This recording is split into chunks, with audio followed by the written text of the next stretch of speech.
다 같이 자리에서 일어나서 찬송가 1장을 찬양하겠습니다.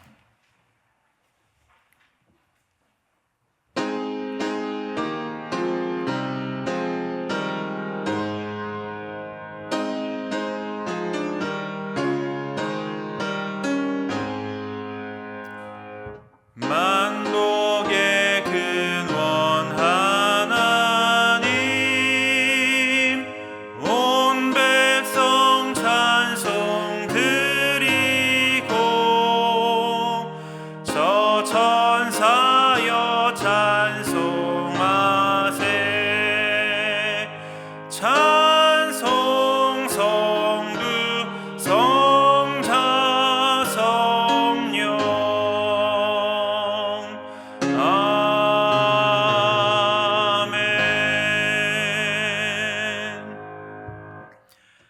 주일 이후 3일 동안 우리와 동행하신 아버지 하나님, 아침 저녁으로 가을을 지나 겨울로 다가가는 것이 느껴지는 날씨를 허락하시고 아버지 앞에 나와 예배드리게 하시니 참으로 감사합니다. 힘겹고 어려운 일상이라 말하는 시대입니다. 이때를 살아가는 하나님의 사람들, 하나님께서 그들에게 은혜와 은총, 힘과 능력을 내려 주옵소서. 우리의 힘으로 어쩔 수 없는 세상이지만 하나님이 주시는 힘과 능력으로 이 땅에서 하나님의 사람다운 말과 행실을 하게 하여 주옵시고, 우리의 삶을 통해 하나님의 주님 되심이 드러나게 하여 주옵소서. 말씀 앞에서 주님의 음성에 귀를 기울입니다. 우리에게 말씀하여 주옵시고 그 말씀을 따라 살게 하여 주옵소서. 예수님의 이름으로 기도하옵나이다. 아멘. 앉아서 찬송가 435장을 찬양하겠습니다.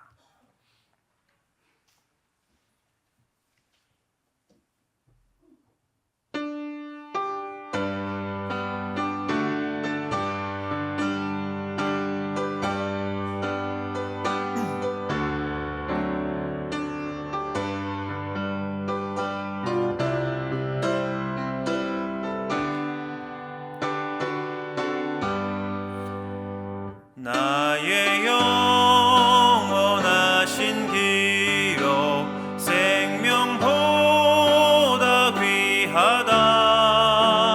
나의 갈 길 다가도록 나와 동행하소서.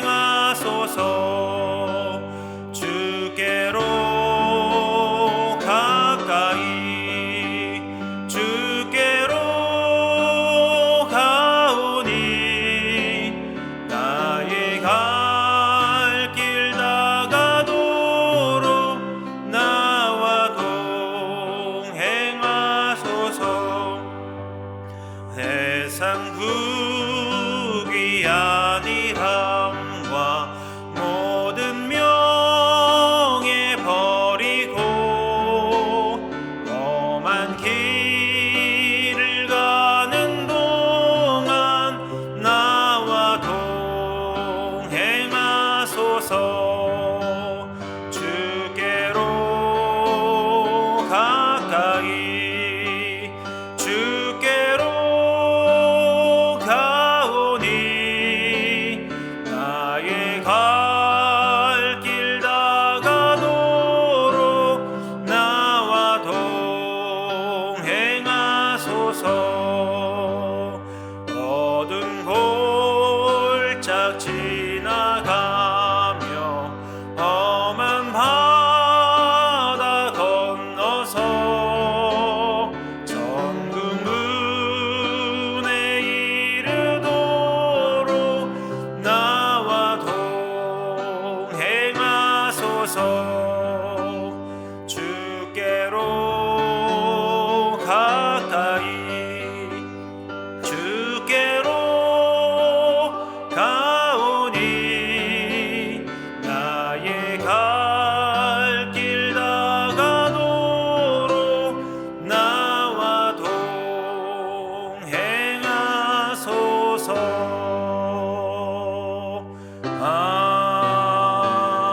아멘. 오늘 우리에게 주시는 하나님의 말씀은 고린도후서 4장 7절에서 15절까지 말씀입니다. 고린도후서 4장 17절에서 15절까지 말씀 신약 289쪽에 있습니다. 저 여러분이 교독하여 읽겠습니다. 제가 먼저 7절 말씀을 읽겠습니다. 우리가 이 보배를 질그릇에 가졌으니 이는 심히 큰 능력은 하나님께 있고 우리에게 있지 아니함을 알게 하려 함이라.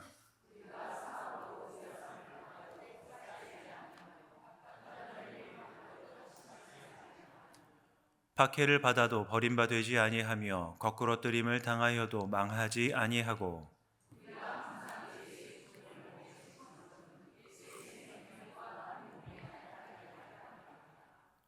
우리 살아있는 자가 항상 예수를 위하여 죽음에 넘겨짐은 예수의 생명이 또한 우리 죽을 육체에 나타내게 하려 함이라.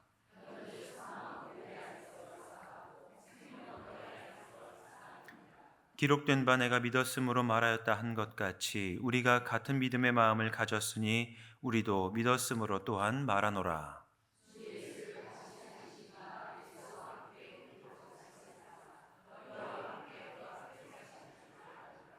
함께 읽습니다. 이는 모든 것이 너희를 위함이니 많은 사람의 감사로 말미암아 은혜가 더하여 넘치어서 하나님께 영광을 돌리게 하려 함이라. 아멘. 수요기도의 자리에 나오신 모든 우리 승리교회 교우분들에게 하나님께서 은혜 베푸시기를 간절히 기원드립니다. 나는 태어날 때부터 무슨 죄가 있어서 이렇게 못생기게 태어났을까? 이런 나라도 사랑해주는 사람이 있을까? 이런 문장이 있습니다. 동화책에 나오는 문장인데요. 한스 크리스티안 안데르센이 쓴 동화에 나오는 문장입니다. 그 동화의 제목은 미운 오리 새끼이고요. 자기가 백조인 줄 모르고 오리인 줄 알고 태어난 백조가 주변으로부터 넌 왜 이렇게 못생겼어? 넌 왜 걷는 게 우리랑 달라? 넌 왜 그렇게 몸집이 우리보다 커? 라는 얘기를 듣다 보니 자기 스스로를 너무나도 비하하는 생각을 하게 된 오리의 백조의 이야기입니다. 이 오리, 자기를 오리라고 생각하는 백조가 자라면서 얼마나 주변으로부터 이런 핀잔을 또 그런 비난을 많이 들었겠습니까? 점점 그 새끼 오리의 마음은 무너져 갔을 것입니다. 처음에는 그래도 자기 새끼 오리라고 해서 감싸주던 어미 오리도 나중에는 그렇게 그 새끼 오리에게 이렇게 말을 합니다. 네가 좀 사라져줬으면 좋겠다. 하나밖에 없는 엄마에게서 그 얘기를 들으면 누구나 마음이 무너지겠지요. 좌절하겠지요. 결국 새끼 오리는 집을 나갑니다. 그리고 그곳에서 수많은 고난을 만나고 그리고 그 시기를 지나 결국은 자기가 백조임을 발견하게 된다는 내용이 미운 오리 새끼의 내용입니다. 만약 그 미운 오리 새끼 백조가 오리무리 가운데 계속 살았다면 그 백조는 자기 정체성을 찾았었을까 생각을 해봅니다. 아마 찾지 못했을 것입니다. 항상 들려오는 이야기 때문에 내가 왜 이렇게 미운 모습으로 정상적이지 않은 모습으로 살까라는 생각을 하며 인생을 보냈을 것입니다. 이제 우리로 그 시선을 돌려보려고 합니다. 여러분, 우리는 성도이지요. 하나님을 주님이라 고백하는 사람입니다. 하나님이 세상을 만드셨고 세상을 주관하신다라는 믿음을 고백하는 사람입니다. 그런데 우리는 세상에서 삽니다. 세상은 죄의 세력이 영향력을 미치는 곳이기 때문에 하나님을 인정하지 않지요. 하나님을 인정하지 않기에 내가 힘을 가져야, 내가 높은 지위에 올라가야, 내가 권력을 가지고 영향력이 있어야 된다라고 우리에게 속삭입니다. 그 이야기가 우리 주변을 가득 채우고 있기 때문에 그 이야기에 우리는 마음을 뺏기기도 합니다. 하나님을 주님으로 고백한다 말은 하면서도 우리 주변에서 들리는 그 이야기가 우리 마음을, 우리 삶을 채우다 보니 어느덧 우리도 하나님의 사람인 성도이면서도 세상이 말하는 방향을 향해 나도 모르게 뛰어가고 있는 것은 아닌지 우리는 살펴보게 되는 것이죠. 그런 상황에서 우리가 예배당에 나오면 하나님은 우리에게 우리가 누구인지 다시 한번 알려주십니다. 예배당에서 예배를 드릴 때에, 하나님께 기도할 때에 하나님께서 우리에게 종종 우리의 정체성을 깨우쳐 주시는 말씀을 하시지요. 이사야 선지자가 이스라엘 백성들을 향해서 한 말이기도 합니다. 이사야서 43장의 말씀을 함께 읽습니다. 야곱아, 너를 창조하신 여호와께서 지금 말씀하시느니라. 너는 두려워하지 말라. 내가 너를 구속하였고 내가 너를 지명하여 불렀나니 너는 내 것이라. 하나님은 자기에게 나온 백성들, 예배당에 나와 예배를 드리고 기도하는 하나님의 사람들에게 너는 내게 속했다. 너는 나의 것이다. 나의 아들이요 나의 딸이다 라고 말씀해 주십니다. 그래서 우리는 그 주님의 음성을 들으면서 내가 어떤 존재인지, 어디에 속해 있는지를 확인해야 하는 것이죠. 여러분 기억하셔야 됩니다. 우리는 하나님께 속한 존재요 하나님의 백성입니다. 우리가 그 사실을 잃어버리면 우리 주변에서 들리는 이야기에 마음을 뺏겨버리게 될 것이고 세상 사람들이 향하는 방향으로 우리도 달려갈 수밖에 없다는 사실을 기억하셔야 됩니다. 오늘 본문에서도 우리가 어떤 존재인지를 말해줍니다. 오늘 본문을 통해서 사도 바울은 하나님의 사람이 어떤 존재인가 이렇게 말하는데요.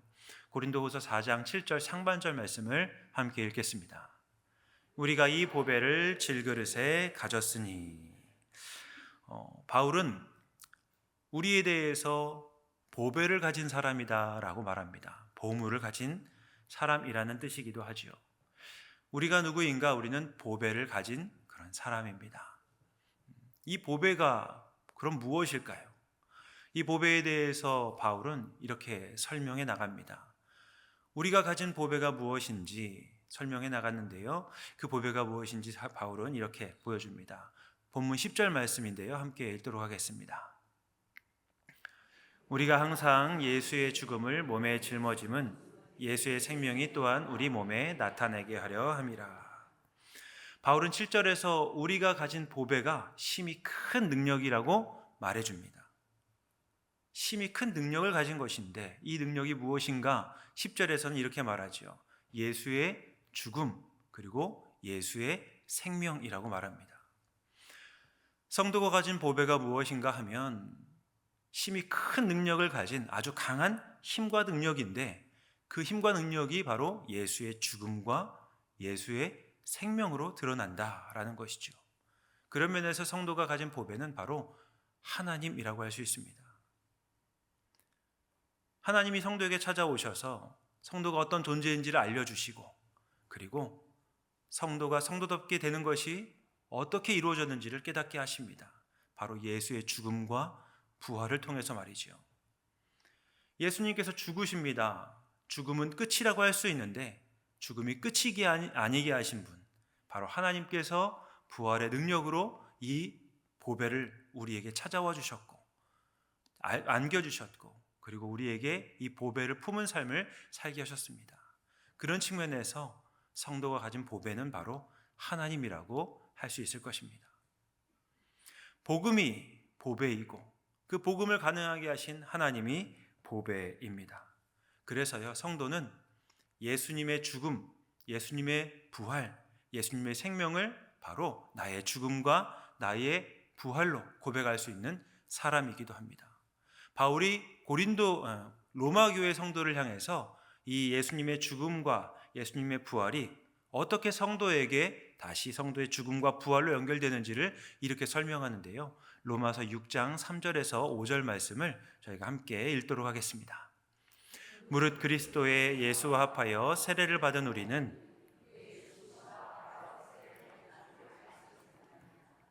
그러므로 우리가 그의 죽으심과 합하여 세례를 받음으로 그와 함께 장서되었나니 이는 아버지의 영광으로 말미암아 그리스도를 죽은 자 가운데서 살리심과 우리로 또한 새 생명 가운데서 행하게 하려 함이라. 만일 우리가 그의 죽으심과 같은 모양으로 연합한 자가 되었으면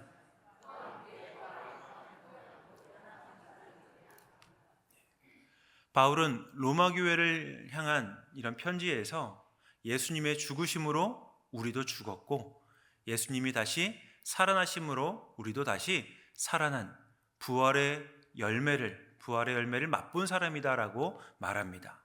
그러니 성도에게 담긴 이 보배가 바로 예수의 죽음과 생명이라는 복음이고 그 복음을 가능하게 하신 하나님께서 성도, 우리에게 담겨져 있는 우리가 품은 바로 보배임을 우리는 알게 되는 것이죠. 이 보배가요, 왜 중요하냐면 이 하나님이 나에게 품어져 있고 담겨져 있다는 사실이 왜 중요하냐면 이 보배에 힘이 큰 능력이 있기 때문입니다. 아주 강력한 힘을 가졌다는 말이지요. 이 보배, 하나님과 복음이 가지는 능력은 무엇일까요? 그것은 바로 세상의 무기를 무용지물로 만드는 힘이라고 할 수 있습니다. 우리가 많이 듣는 세상의 이야기가 있습니다. 죄의 세력이 붙잡고 있는 세상은 우리에게 잘 사는 인생에 대해서 많은 돈과 보물을 가져야 된다고 말합니다. 힘과 권력을 손에 쥐어야 된다라고도 말하죠. 높은 지위와 인기, 명예 이런 것들을 우리가 가져야 우리가 잘 산다라고 우리에게 계속 이야기를 합니다. 그 이야기를 듣다 보니 우리도 하나님을 믿으면서도 그래, 이왕이면 많은 돈을, 많은 권력을, 그리고 높은 지위를, 그리고 많은 사람들이 알아줄 수 있는 명예와 영향력을 갖춰야 된다라고 생각하며 살기 쉽다는 것이지요. 이 모든 것을 가지면 우리가 정말 행복할 수 있을까? 그렇지 않다라고 세상은 말합니다. 세상은 이 모든 것을 가지라고 말하면서도 그 모든 것을 가졌던 사람들이 결코 그것이 끝이 행복하지 않다라고 말하기도 합니다. 모든 것을 가진 사람들, 이것을 가리키는 한 존재가 있는데 그것은 바로 황제입니다. 돈과 권력, 지위와 명예를 다 가진 사람이라고 할 수 있죠. 그 사람들이 그 모든 것을 가졌지만, 모든 것을 이루었지만 그들은 결국 죽고 말았습니다. 그들이 이룬 제국도 다 무너지고 말았습니다. 황제의 대명사라고 할 수 있는 알렉산더 대왕, 그 알렉산더 대왕이 죽으면서 남긴 유언은 다음과 같습니다. 내가 죽으면 들어갈 관의 양쪽 옆에 구멍을 내라 라고 합니다. 내가 죽으면 들어갈 관이 있을 터인데 그 관 양쪽에 구멍을 내라고 하고 그 구멍으로 내 양손을 밖으로 내놓으라고 말합니다. 관 밖으로 내놓은 두 손, 아무것도 가지지 못한 두 손을 보면서 모든 것을 가진 황제도 죽음 앞에서는 아무것도 가지지 못한다는 사실을 보여주라라는 것이죠. 모든 것을 다 가졌지만, 모든 것을 다 이루었다라고 생각했지만 그것이 아무것도 가지지 않은 사람과 별반 다를 바 없다라는 것이 세상의 결론입니다. 하나님을 보물로, 보배로 가진 사람들, 세상이 말하는 그 모든 유혹을 이겨낼 수 있는 이유가 바로 여기에 있습니다. 세상의 유혹을 뿌리칠 수 있는 이유는 하나님이 내 안에 담겨 있기 때문입니다. 하나님이 세상이 말하는 돈과 재물과 지위와 권력을 추구하라고 말씀하지 아니하기 때문입니다. 하나님의 음성을 듣기에 세상의 유혹으로부터 우리는 자유로울 수 있고, 그리고 세상이 갖지 못하는 보물과 같은 삶을 살아갈 수 있다라는 것이죠. 성도가 가진 보배는 다음으로 질그릇인 자기 자신 자체입니다. 바울은 성도에 대해서 질그릇이라 표현합니다. 누군가 우리에게 값이 비싼 그릇과 질그릇 둘 중에 하나를 선택하라고 한다면 우리 대부분은 비싼 그릇을 선택할 것입니다. 보기에도 좋고 그리고 보관하기에도 값어치가 있다라고 생각하기 때문이겠죠. 그런데 바울은요, 성도에 대해서 보배를 담았음에도 불구하고 성도를 질그릇이라 표현합니다. 질그릇은 흙으로 만들어서 한 번 정도 구운 그릇입니다. 쉽게 쓸 수 있고 아무데나 가져다 쓸 수 있습니다. 그런데 쓰다 보면 깨지기도 쉽고 금도 쉽게 갑니다. 그래서 질그릇은 세상적인 눈으로 볼 때에는 별로 가치가 없어 보입니다. 세상에서 크게 가치 있게 다루지 아니하고 아무데나 놓아둘 수 있는 그릇이기도 한 것이지요. 바울은 우리가 바로 이런 질그릇이라고 말합니다. 세상적인 관점으로 볼 때 우리 성도, 우리 자신의 모습은 별반 가치가 없을 거라고 없을지도 모르겠습니다. 여러분 얼마나 많이 공부를 해보셨습니까? 그런데 세상에 나가면 나보다 공부를 더 많이 한 사람은 반드시 있습니다. 내가 최고로 공부를 많이 했다 할지라도 나보다 공부를 많이 한 사람, 나보다 더 똑똑한 사람 앞에 가면 왠지 위축될 수밖에 없겠지요. 여러분 통장에 잔고가 얼마나 있으십니까? 제법 잔고가 많다고 자부하실 만한 분들도 있으실지 모르겠습니다. 그러나 우리 통장에 내 계좌에 얼마나 많은 잔고가 있다 할지라도 나보다 돈이 많은 사람은 교회 밖에만 나가도 너무 많이 있는 것 같습니다. 내가 제법 돈이 많다고 생각했는데 나보다 더 많은 재물과 재산을 가지고 있는 사람 앞에 서면 왠지 초라해 보이는 나를 발견하게 되는 것이겠죠. 그래서 우리는 세상적인 눈으로 볼 때에 내가 가진 능력으로, 내가 가지고 있는 재물이나 지위로, 내가 이룩한 업적으로 세상과 승부를 보려고 하면 안 됩니다. 세상에는 반드시 우리가 가진 능력이나 지위보다 더 뛰어나고 더 많은 업적을 이루는 사람들이 많기 때문인 것이지요.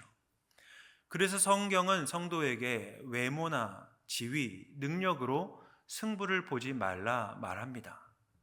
그런 면에서 바울은 성도에 대해 질그릇이라 표현한 것이라 생각합니다. 질그릇이의 제국이 내미는 기준으로는 초라할 수밖에 없지만 그 기준으로 우리는 승부를 보지 아니하기에 세상 앞에서도 질그릇임에도 불구하고 당당할 수 있는 사람, 그리고 세상 앞에서도 내가 해야 할 말을 할 수 있는 사람이 바로 저와 우리인 성도인 것입니다. 그래서 성도는 세상 앞에서 위축되지 아니할 수 있습니다. 성도는 세상 앞에서 주눅들지 아니할 수 있습니다. 오히려 세상 앞에서 하나님께서 우리에게 주신 말씀을 선포할 수 있고 하나님께서 우리에게 보여주신 삶의 방향을 향해 한 걸음씩 걸어갈 수 있게 되는 것이지요. 그런 모습이 우리가 기대하는 것만큼 우아하진 않을 수 있습니다. 그 모습이 내가 다른 사람에게 보여줄 만큼 다른 세상적인 기준으로 훌륭하진 않을 수 있습니다. 바울의 고백을 한번 살펴보시죠. 오늘 본문 8절과 9절 말씀인데요. 함께 읽도록 하겠습니다. 내가 명령으로 하는 말이 아니요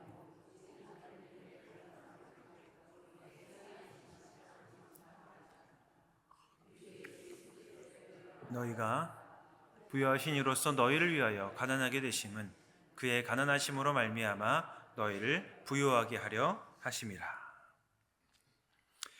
이 오늘 본문 8절과 9절에서 고린도후서 4장 8절과 9절에서 사도 바울은 이렇게 자기 자신, 자기 삶에 대해서 고백하고 말합니다. 우리가 사방으로 우겨쌈을 당하여도 쌓이지 아니하며 답답한 일을 당하여도 낙심하지 아니하며 박해를 받아도 버림받지 아니하며 거꾸로 때림을 당하여도 망하지 아니한다라고 말하고 있습니다. 바울이요, 하나님의 사람으로 살면서 사방으로 우겨쌈을 당합니다. 눈으로 보기에도 답답한 일들이 바울에게 다가온다는 것이죠. 누군가에게 거꾸로 때림을 당한다고 합니다.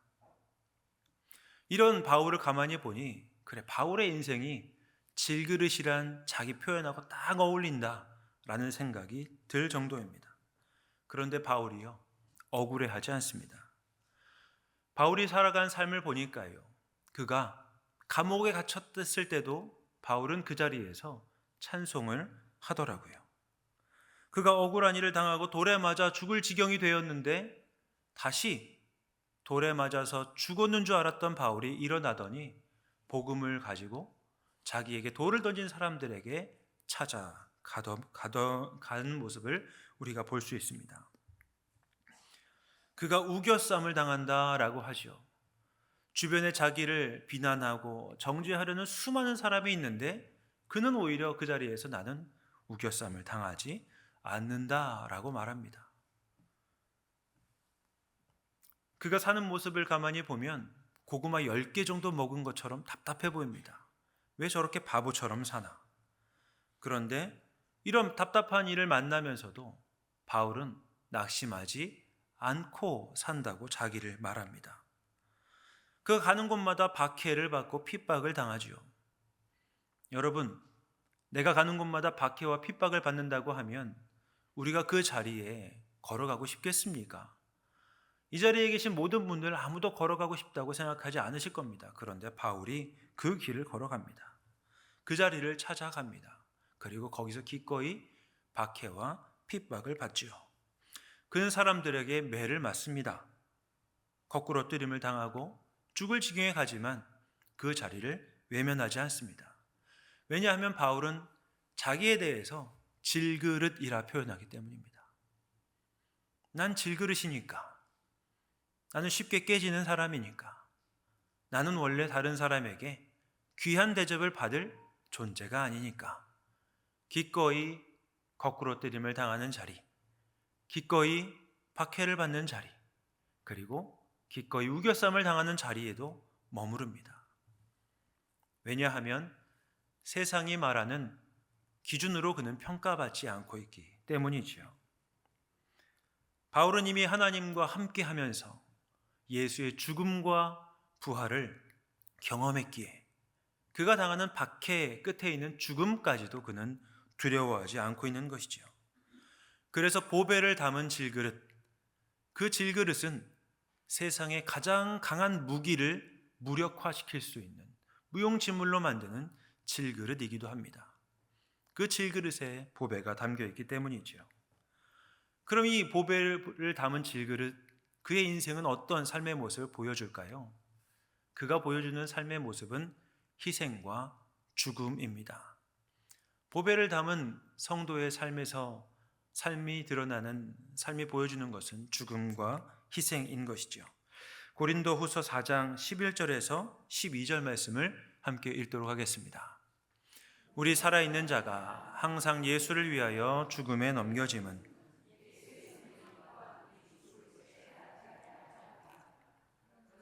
사망은 우리 안에서 역사하고 생명은 너희 안에서 역사하느니라. 여러분께서 인생을 사는 목적과 이유가 무엇입니까? 성경은 성도가 사는 이유와 목적이 예수를 위해 산다라고 말합니다. 예수를 위해 산다라는 말은요, 예수의 생명이 나타나는 인생을 산다라는 뜻입니다. 예수의 생명이 어디서 나타나겠습니까? 예수의 살아계심과 생명, 예수님의 능력이 어디에서 나타날까요? 희생과 죽음을 재료로 하는 곳에서 나타납니다. 예수님의 공생애를 한번 생각해 보십시오. 예수님은 가시는 곳마다 사람들을 고치시고 사람들의 생명을 건져내셨습니다. 마음이 무너진 사람이 예수님께 찾아오면 무너졌던 마음이 회복되었습니다. 그리고 몸이 아픈 사람이 예수님께 나아오면 병 고침을 받게 되었지요. 누군가의 병이 낫는 것, 누군가의 마음이 회복되어지는 일, 그 자리에 예수님의 힘이 들어갑니다. 예수님의 삶이 들어가야 됩니다. 예수님이 공생애를 사신 때, 예수님의 사역의 자리에서 예수님은 사실 자신의 생명을 한 줌씩 떼어 나눠주시는 삶을 살았다라고 할 수 있습니다. 예수님이 시간을 내시고 예수님이 사람을 만나러 걸어가셔야 됐고 예수님이 그 사람들과 함께 머무는 자리에서 사람들은 회복이 일어나고 회복을 경험하고 생명이 살아나는 일을 만나게 되었죠. 그래서 생명이 역사하는 자리에는 희생과 죽음이 재료로 들어가야 하는 것입니다. 바울은 그 사실을 압니다. 그래서 말하는 것이죠. 우리 살아있는 자가 항상 예수를 위하여 죽음에 넘겨진다라고 말이죠. 예수를 위해 우리가 죽음에 넘겨질 때에 바로 그 자리에서 예수의 생명이 드러나게 되는 것입니다. 일반적인 사람, 세상에 속한 사람들이 제일 하기 싫어하는 일이 바로 손해보는 일입니다. 나에게 1원이라도 손해가 보면 그 일 안 하려고 합니다. 그런데 하나님의 사람, 하나님을 보배로 품은 사람, 그리고 질그릇으로 이 땅을 살아가는 사람은 누군가의 생명을 구하기 위해 나의 재물을, 나의 시간을, 나의 삶을 내어 놓게 되는 것이죠. 왜 보배를 담은 질그릇인 성도가 그렇게 살아야 하겠습니까? 예수님이 그렇게 사셨기 때문입니다. 그 자리에서 구원의 역사가 나타나기 때문이지요. 그래서 우리는 이 땅에서 희생하고 죽어야 합니다. 참 하기 싫은 일이죠. 여러분 표정을 보니까요, 정말 하기 싫은 것처럼 느껴집니다. 그런데 성경은, 하나님은 우리에게 희생하고 죽으라 말씀하십니다. 그리고 그 자리에서 보배를 담은 성도의 삶이 어떤 것인지 드러난다 말씀하시지요. 이런 보배를 담은 성도의 삶, 희생과 죽음을 향해 한 걸음 한 걸음씩 걸어가는 삶의 결과가 무엇인가? 바울은 본문 15절에서 그 보배를 담은 성도의 삶의 결과에 대해 이렇게 말합니다. 본문 15절 말씀을 함께 읽도록 하겠습니다.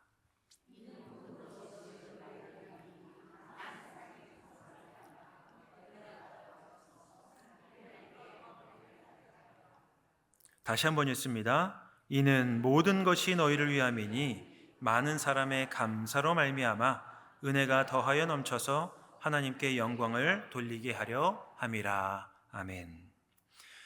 우리 성도가 하나님을 품고 예수의 죽으심과 부활을 품고 보배를 담은 인생으로 이 땅을 살아가면 우리 이웃들에게 희생하고 내 삶을 내어주는, 죽어주는 삶을 살게 될 것입니다. 그러면 어떤 결과가 나타나는가? 바울은 이렇게 말합니다. 많은 사람의 감사가 있을 것이다. 여러분, 최근 일주일, 아니 한 달 동안 누군가에게 집사님, 권사님, 성도님, 장로님 감사합니다 라는 이야기를 들어보신 기억이 있으십니까?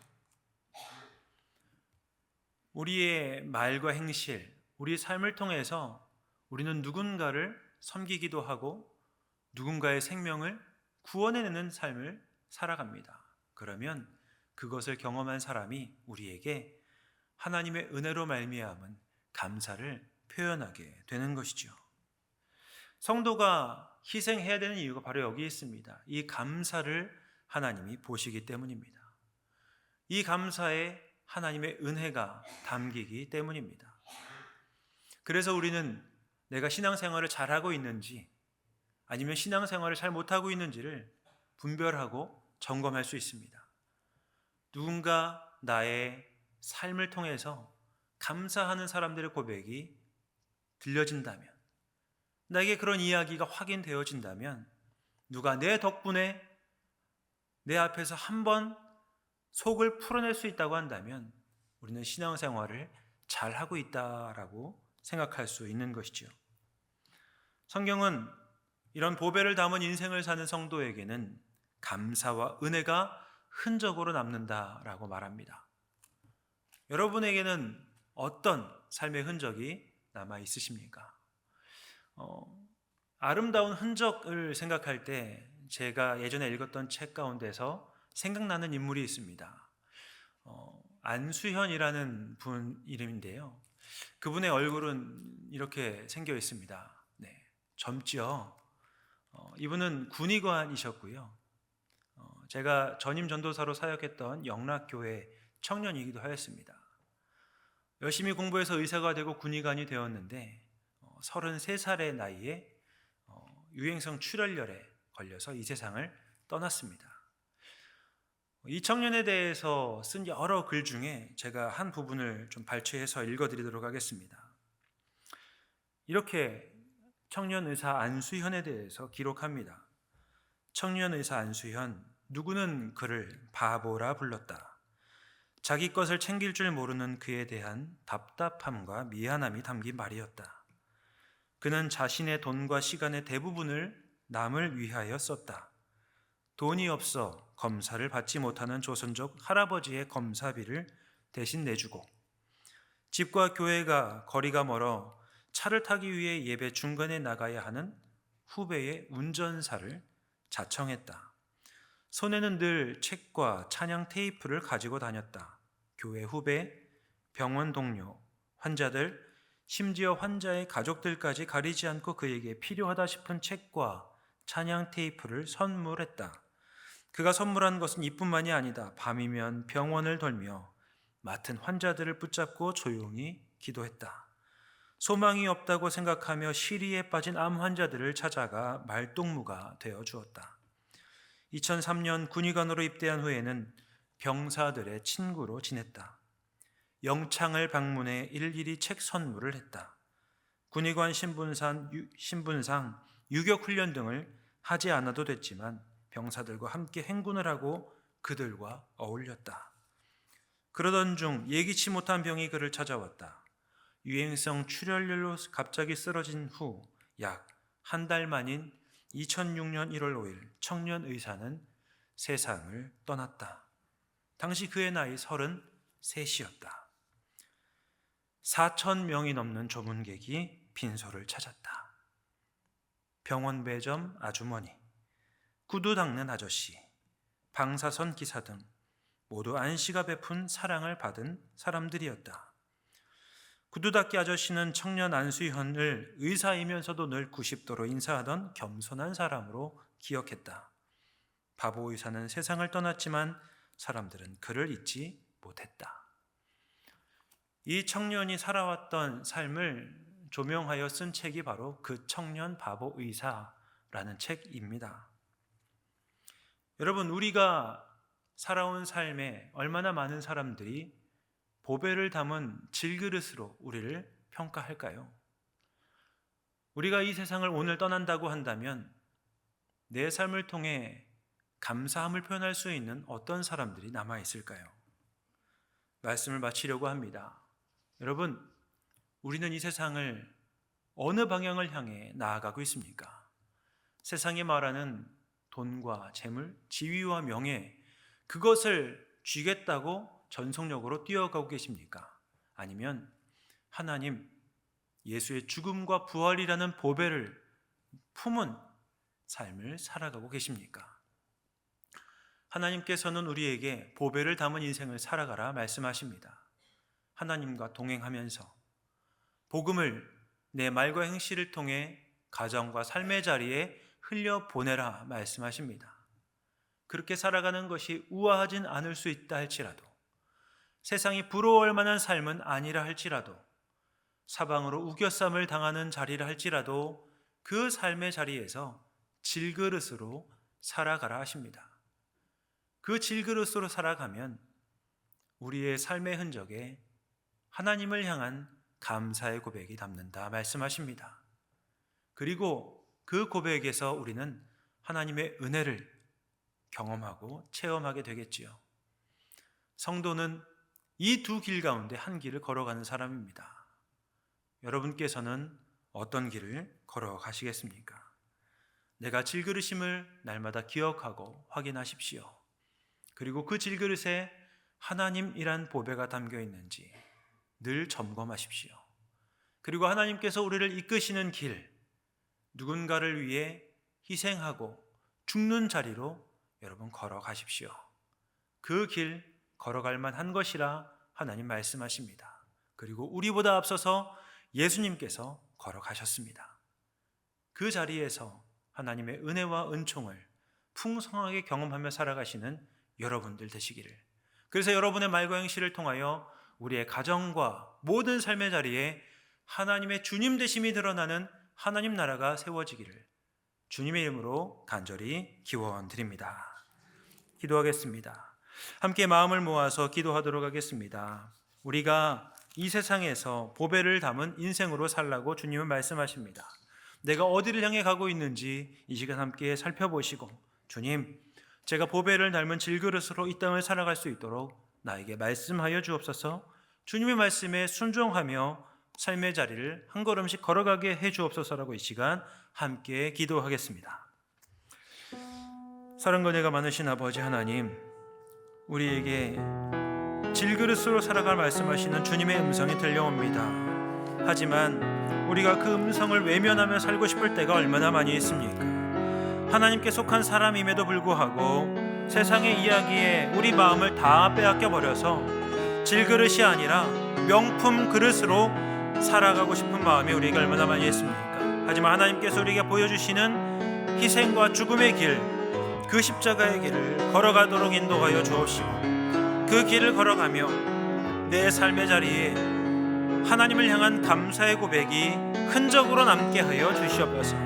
주님을 바라보는 믿음이 우리에게 있게 하여 주옵시고, 그 발걸음 걸어갈 때에 낙심하고 실망할 일이 많다 할지라도 그것에 마음 뺏기지 아니하고 우리가 주님이 초대하신 그 길을 끝까지 묵묵히 걸어가도록 인도하시고 역사하여 주시옵소서. 주께서 우리와 함께 하심을 체험하며 지치지 아니하고 주님과 동행하며 살아가는 믿음의 길을 걷도록 인도하여 주옵소서. 주께서 우리와 함께 하심을 믿음으로 고백하며 우리 한 걸음씩 걸어가기를 결단하오니 주여 역사하여 주옵소서.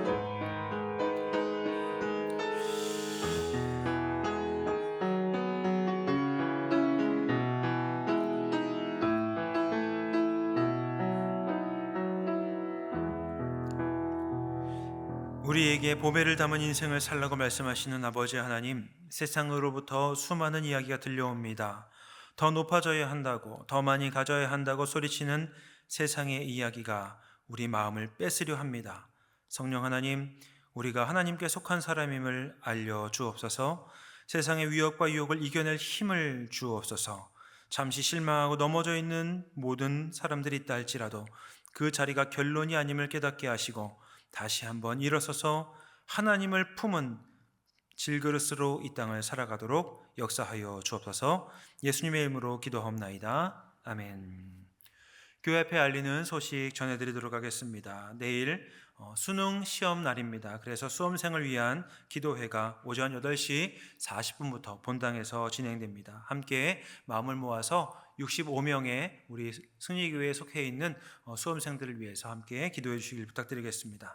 돌아오는 주일 오후 3시 30분에는 서리 집사 교육이 예정되어 있습니다. 순 식구분들에게 혹시 알려주셔서 순 서리 집사 교육을 받으셔야 되는 분들이 빠뜨리지 않도록 잘 전달해 주시기를 부탁드리겠습니다. 축도로 예배를 마치겠습니다.